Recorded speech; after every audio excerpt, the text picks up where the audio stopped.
আমি একদম নেস্টে গিয়ে 30 মিনিটের মধ্যে 5 করছি। আচ্ছা, কথা ব্যাপারটা অ্যাকচুয়ালি আমি খাইছি লাঞ্জানালা। Well, না আমি জীবনে মাত্র একজনকে ডেট করতেছি। দ্যাম, আমি কি কাবির সিং হয়ে যাচ্ছি নাকি?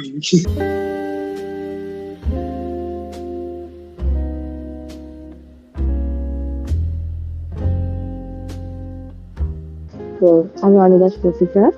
হাই, আমি হানাফা আবিদ অদ্রি। আমার নাম মোহাম্মদ শায়ান রহমান। Hello, আমি Raida Zaman Rufaida. I am Maliha. So I am Ruhan Tahlil. আমি হলিকোজ সায়েন্স করি।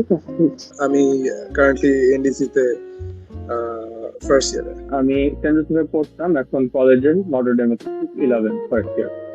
I'm currently in first year of Mohammadpur Preparatory School and College. আমি হোলি ক্রসে পড়ি ক্লাস 8 এ।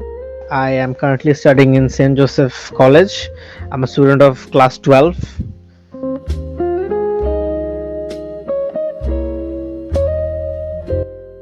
অ্যাকচুয়ালি আমি কিছু শিওর ছিলাম না, যে আমি কয়েকদিন আগে তোমার স্টোরিতে দেখলাম যে you were going to choose some people about something and I can't remember, but yeah, I was pretty excited.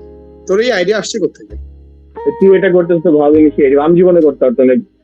বই টই লেখা, মানুষ ইন্টারভিউ নেওয়া করতেছ, তো ভালো এক্সপিরিয়েন্স হবে ওইটাই।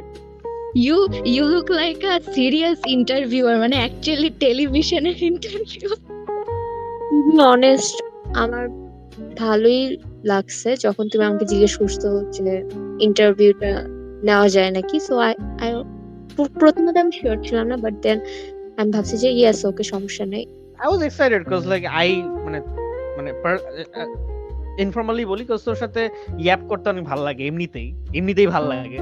So like I was like I was sure যে like it would be more of a yapping session more than a interview. So like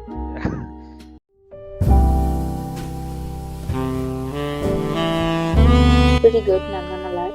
ভালো লাগে না, আবার ভালো লাগে। আজকাল অনেক মনোটোনাস।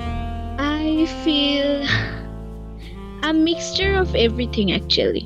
To be honest, খুবই frustrated and boring লাগে আমার।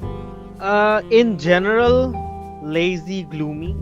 রিসেন্ট ডেজ এর কথা বলতে গেলে যেহেতু হলিডেজ চলতেছে, সো ইয়া বলতে পারো ওভারওয়েলমড, কারণ আফটার 8 লং ইয়ার্স আমি আমার নতুন একটা ইনস্টিটিউশনে গেছি এন্ড এটা তো গিভেন যে আমার খাপ খাওয়াই নিতে একটু টাইম লাগবে। এন্ড আমি যে সেকশনে কারেন্টলি আছি, এইখানে আমার মতো মানুষজন বা হচ্ছে আমার ফ্রেন্ডস যাদের সাথে আমি এতদিন কাটায় আসছি ওরা নাই। সো যদিও most of my friends are in the same institution, আমরা দেখা যায় যে ওভাবে দেখা সাক্ষাৎ হয় না, যেটা কি এতদিন হতো। কলেজ অ্যাকচুয়ালি অনেক বোরিং। আমি ভাবছিলাম এরকমই হবে, কিন্তু আমি নটর ডেম কি এক্সপেক্ট করবো। সবাই জাস্ট কেউ কথা বলে না, সবাই চুপচাপ পড়াশোনা করে। আমার ওইটাই করতে হয় ক্লাসে, আর পুরো তো ডিভাইড হয়ে গেছে 10 জন করে সব আলাদা সেকশনে। Everything as in feeling lost. Yeah, I feel lost mostly. কিছু পড়ার থাকে না, বা প্রতিদিন আমি কথা শুনতে শুনতে অনেক টায়ার্ড হয়ে যাই। অ্যাজ সায়েন্স, আর্টস, কমার্স, অনেক প্যারা এসব নিয়ে, জন্য আমার আর ভালো লাগে না কোথাও। If I had to compare it with like older days, like ছোটবেলার সাথে যদি compare করি, I guess we'll all agree to this, like sort of ছোটবেলায় everywhere skies felt more vibrant, ওটা এখন আর দেখি না। Overall gloomy, dull. However, days are good depending on the weather. Weather খুব সুন্দর থাকলে খুব ভালো লাগে। আমি যেটা এক্সপেক্ট করছি, এসে কিন্তু আমি যেটা করতেছিলাম চুপচাপ যে পড়াশোনা করি, খুবই মনোটোনাস আছে। সো ইয়া, একটুখানি প্যারায় আছি। আই হোপ যে কয়েকদিন পর চলে যাবে, একটু প্যারা খাওয়াটা শুরু হোক। But overall gloomy, dull.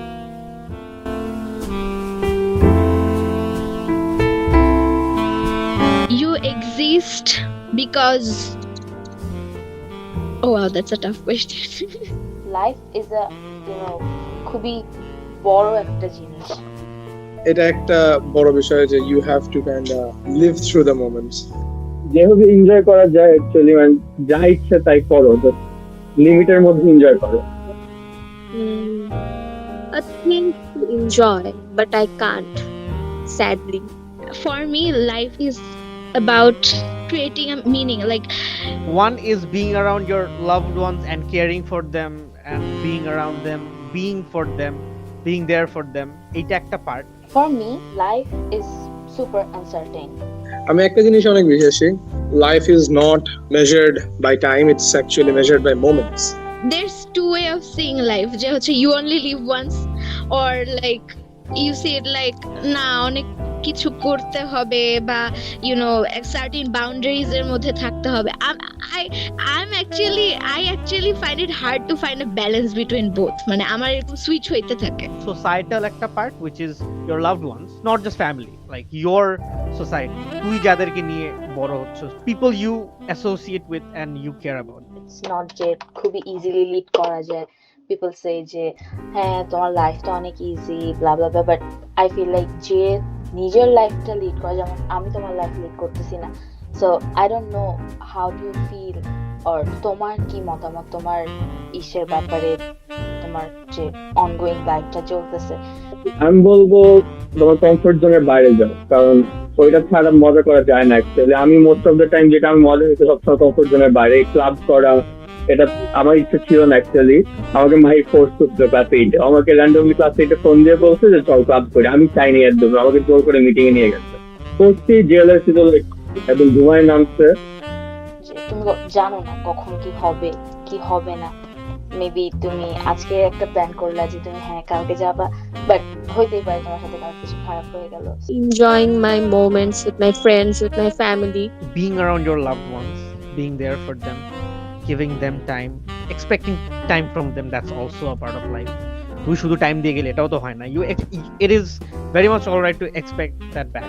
যেহেতু একটাই লাইফ অবশ্যই, সো এখানে আমি আমার ফ্রেন্ডদের সাথে যে ঘোরাফেরা করি, যাই করি, দ্যাট আর মনে রাখার মতো and that are important. So If you're happy around the people you are, and if they are happy with you, that's what matters most.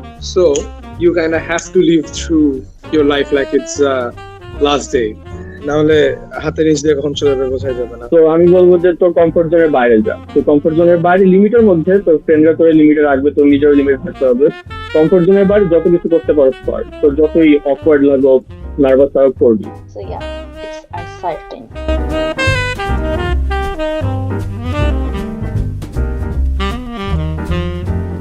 আমার জন্য 2019টা was best for me because like 2019 এ আমার দিদা মারা যায়, যে আমার grandma, and it feels like যে like উনি আমার সব জীবনের কালার্স নিয়ে গেছে এরকম। So I just wanna live with her again because I love her so much, যে আমি ওনার সাথে সব শেয়ার করতাম আমার, and she knew everything about me, আমার ক্রাশ থেকে শুরু করে আমার মানে সব কিছু আমি তাকে পছন্দ করি, something yeah I know I was মানে আমি ছোট ছিলাম তো, but still she was someone যে আমাকে আমার সব কিছুতে সাপোর্ট করছে, হার্ড টাইম হোক।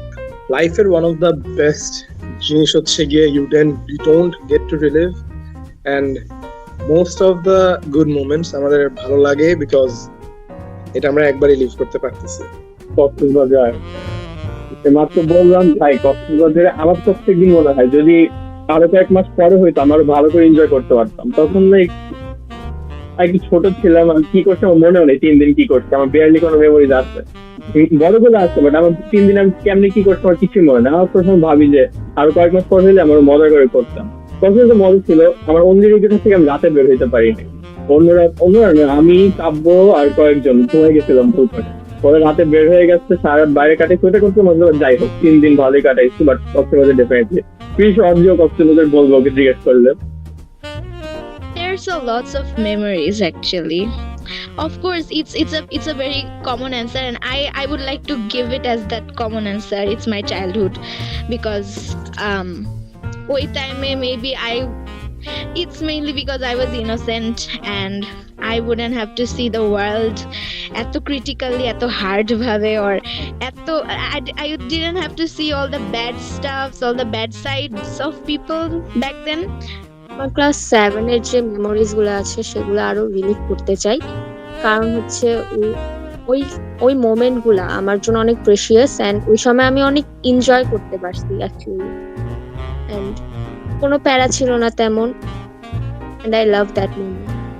You know, seeing people as good people and not seeing their bad sides, gives you a peace in mind, যেটা যেটা I feel like ওই trait has done me very wrong, so I kind of don't মানে go swing that side আর কি, যেটা আমার চাইল্ডহুডে ছিল, so I would like to go back to that. My first time on stage, that was really something. Like I would love, মানে আমি খারাপ বাজাইলে I would love to be there again. That's one for sure. My memories in Rajshahi, I would love to relive them again. Like Harris Road দিয়ে যাওয়া, in general, like those days I really like was myself. Carelessness, অনেক chill ছিলাম আর কি, for the lack of a better word. Maybe some of my Australia memories, কোনো specific pinpoint করে বলতে পারছি না, but let's just say for the sake of this interview, let's just say my first show, আমার জোসেফের first show, that was also very magical. যদিও I was like a side character, but প্যারা নাই, it was good for me. আমার লাইফে ভালো ভালো অনেক moments ছিল, বাট আই উডন্ট সে যে আমি এটাকে আবার রিলিভ করতে চাই, বিকজ আমি অলরেডি রিলিভ করে আসছি, now I live in the nostalgia, and that's the beauty of it.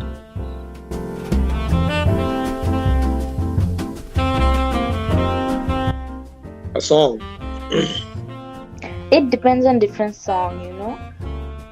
Nostalgic লাগে, ওরকম কোনো গান নাই আমি শুনি যেটা অত মজা। আমি আগে গান শুনতাম না অত বেশি, এখন শুনি বাংলা গান কয়েকটা। I feel nostalgic, but I don't feel bad যে আমি ওটাতে এখন নাই।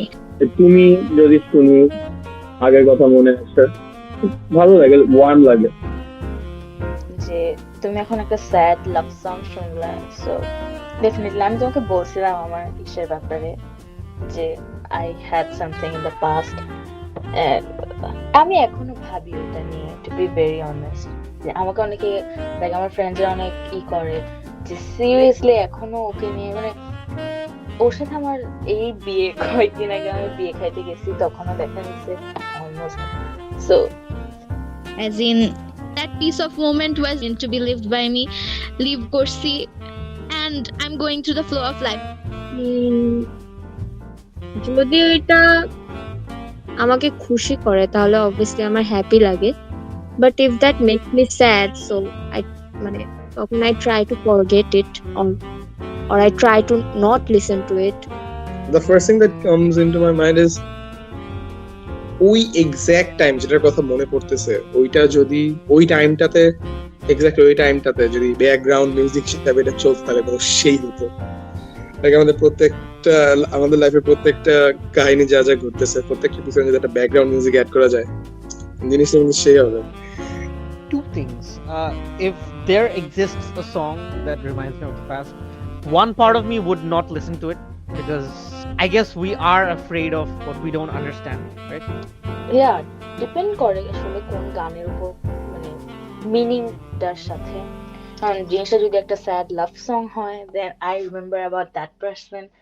এখন জিনিসটা যদি অন্য কিছু নিয়ে হয়, যে ফ্রেন্ডস ফ্যামিলি, তখন আরেকটা একটা ফিলিং। তুই চিন্তা কর, ঠিক আছে, তুই ফার্স্ট ডেটে গেছিস এন্ড ইটস ক্লিকিং, তখন হঠাৎ করে পিছন থেকে আলো জ্বলে And one of the reasons why I don't feel bad যে আমি ওটা রিলিভ করতেছি না is because মানে for me at least, আমি ধর I'm having a bad day, like গত পরশুদিন I had the worst day in my life, one of the worst days in my life, and then গতকালকে I had a very good day, so it just, you know, মানে খারাপ দিন হইলে ভালো দিন আসে, and I'm more excited about that good days, good memories, so it affects me a little bit. So I am very much afraid of what I feel when I go through that song, because it's a plethora of emotions going through me at the same, like at the fraction of a second. Like I feel sadness, but I feel happiness at the same time, because I get reminded of the good memories, but I also get reminded of why things didn't work out the way I wanted them to be. মাঝে মাঝে খারাপ লাগে, but it's okay. I'm just more excited for the good days that are coming. I initially don't listen to the songs that remind me of certain pasts, because if they are somewhat tied to a trauma, I wouldn't listen to it. That's it, মানে আলাদা ইয়া থাকে সবার। আমার তো বেশিরভাগই sad experiences actually, but যাই হোক, আমি যখনই কোনো গান শুনি I try to enjoy it.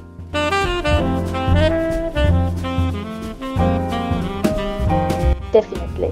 Would I want my favorite song to just go into vain like that? I don't think so.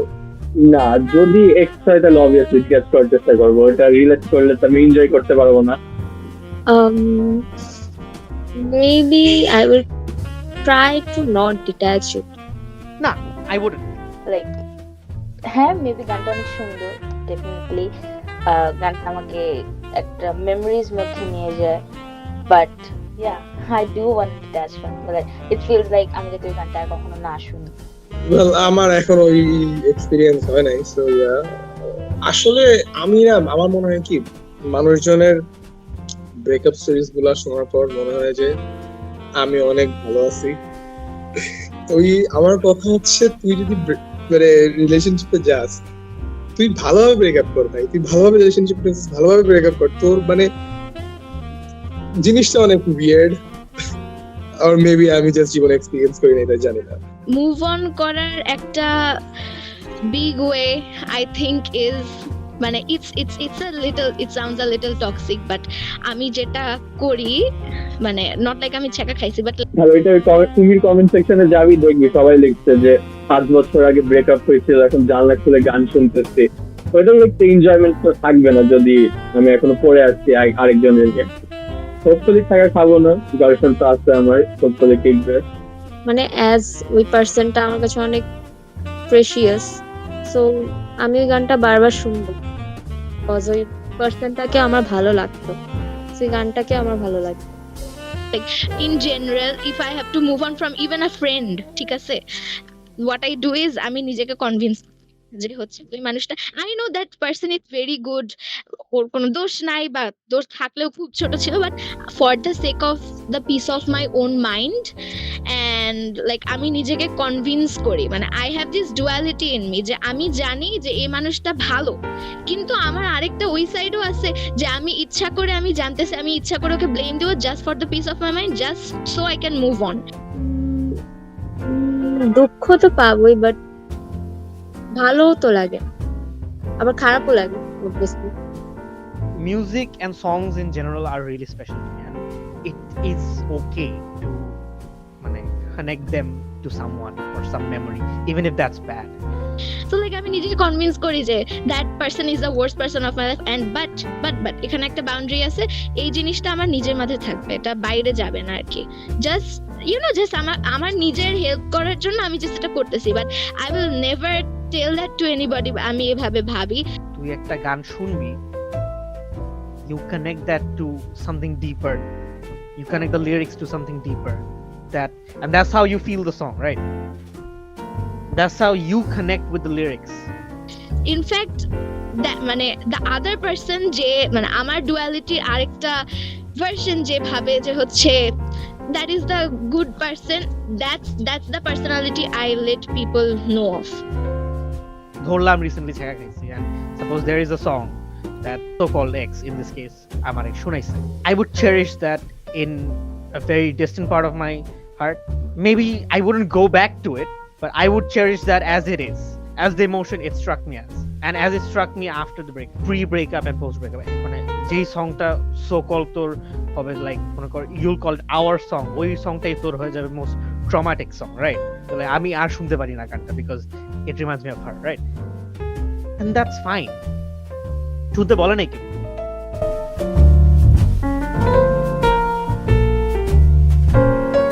Yes. I mean, sadness দরকার আছে, sadness লাইফে ডেফিনেটলি অনেক দরকার আছে। হ্যাঁ অবভিয়াসলি, আমি তুই যতবার ফেল করবি তুই কিছু একটা শিখবি। Sadness is life. Life is sadness. Just happiness is the break commercial between the কি বলবো sadness. It definitely teaches us something. No, it does teach us something. It teaches us a lot of things. It teaches us so many things, like sadness, it's an emotion, ঠিক আছে, যেমন হ্যাপিনেসও তোমাকে কিছু শেখায়, স্যাডনেসও definitely তোমাকে কিছু একটা শেখায়। বিকজ আমার ক্ষেত্রে কি হয়েছে, আমি অনেক টাইম স্যাড থাকি, আমাকে কেউ বকা দিলে আমি স্যাড হই, কেউ আমার সাথে রাগারাগি করলেও আমি স্যাড হই। সো জিনিসটাকে মানে আই ফিল লাইক স্যাডনেস তোমাকে বোঝায় কিংবা তোমাকে রিয়েলাইজ করতে শেখায় যে হাউ টু ওভারকাম সামথিং। তুই যদি স্যাড না হস তাহলে তুই কেমনে বুঝবি যে তুই হ্যাপি মোমেন্টস গুলো কতটা ভ্যালুয়েবল তোর জন্য, রাইট? আই মিন স্যাডনেসের মেইন জিনিস হচ্ছে যে তুই থামতে পারবি না। যেমন কলেজের এক্সাম্পলই দেই, স্যাডলি শিখতো তো চান্স পায় নাই, ও লাইক 2 সপ্তাহ একদম চুপচাপ কথাই বলে না আমাদের সাথে, বিয়ারলি টেক্সট একটা দুইটা অনেক কম। আমিও এরকমই করতাম, মানে একটা জিনিস 2 বছর কষ্ট করতো না পাইলে তো অবভিয়াসলি স্যাড হবি, কিন্তু ওইটার পর যদি একদম কিছু না কর চুপচাপ বসে থাকো, পড়াশোনা তো করতে হবে এট সাম পয়েন্ট, পড়াশোনার বাদ অন্য কোনো জায়গায় যদি ফেল করো, স্যাড হয়ে বসে থাকলে লাভ নেই। স্যাড তুই একটা ফেল করছো, তোর এখন শিখে অন্য কিছু করতে হবে। যে আচ্ছা ঠিক আছে আমি স্যাড, ওকে ফাইন, বাট আমার মনে হয় তুমি যদি জিনিসটা নিয়ে ভাবো, তুমি নিজে রিয়েলাইজ করতে পারবা যে ঠিক আছে ফাইন আমি স্যাড, বাট আমি তো স্টিল হ্যাপি হইতে পারি, আমি অন্য একটা জিনিস নিয়ে ভাবি। তাই না? এখন হচ্ছে গিয়ে লাইট থাকলে শ্যাডো থাকবেই, শ্যাডো থাকলে লাইটও থাকবে। এর হচ্ছে এরকম, আজকে তোর খারাপ দিন তো কি হয়েছে, তোর ভালো দিন আসবে। You kinda have to use this sadness as a fuel. এটা হচ্ছে বিষয়। It does teach us something. It teaches you what you want to learn from it. Yeah, of course, pain has lessons, and like I think as human beings আমাদের personal struggles থেকে মানে lessons নেওয়া উচিত। এমন তো না যে তুই একবার ফেল করলে আর কিছু নাই, হাজার টাইপিং আছে, যে কোনো একটা কিছু করতে পারবি। তো এটাই, তুই যদি কিছু ফেল করো স্যাড হয়ে লাভ নেই, খুবই ন্যাচারাল, সবাই স্যাড হয়, কিন্তু ওইটা ওভারকাম করা লাগবে যত জলদি সম্ভব। একটা এক্সাম্পল দেই, ধর তোর প্যারেন্টস তোর ফাইট করতেছে এন্ড ওরা তোর কথা ভাবতেছে না যে হচ্ছে তুই ওই জিনিসটা তোকে কিভাবে এফেক্ট করবে, but they just keep fighting. এখানে যে তুই পেইনটা পাচ্ছিস ওদের থেকে, ইউ নো, এখানে একটা লেসন আছে কি, আমি যখন প্যারেন্টস হব বা আমি যদি প্যারেন্টস নাও হই, আমি আমার সাধ্য মতো চেষ্টা করব যে আমার আশেপাশে প্যারেন্টসদেরকে অ্যাওয়্যার করার যে ওদের চিলড্রেনেরও একটা ইমোশন থাকে and they get affected by your behaviours too. আমি তোরে অ্যাডভাইস দিলাম যে ওশান don't do this, don't do that, কোনো লাভ নাই। দিন শেষে তুই ওইটাই করবি what you tell yourself is right, and ওটা যদি আমার ওয়ার্ডসই হয় তাই হোক, সমস্যা নেই। লাইক যখন স্যাডনেসটা আসে, যেটা নিয়ে আসে, মানে নর্মালি আমার কাছে যে বিষয়টা স্যাড লাগে ওই বিষয়টার ব্যাপারে আমি ভাবা একটু কম করি বা বন্ধ করি, so that effects me less. So এরকম সব জায়গায় এক একটা সাইড অফ পেইন থেকে এক একটা লেসন্স থাকে, and that's what makes you kind. If you when you take lessons from your pain, that's what makes you a great person. লোকজন যে অ্যাডভাইস দেয় না, basically they are just sharing their experience with you in a more imperative way, যে like আমার সময় এটা হয়েছিল, আমি এগুলা করছি, তুমিও করো, এটা might help. So that's kind of how I think that is. So হ্যাঁ, I feel like sadness teaches you something in a way.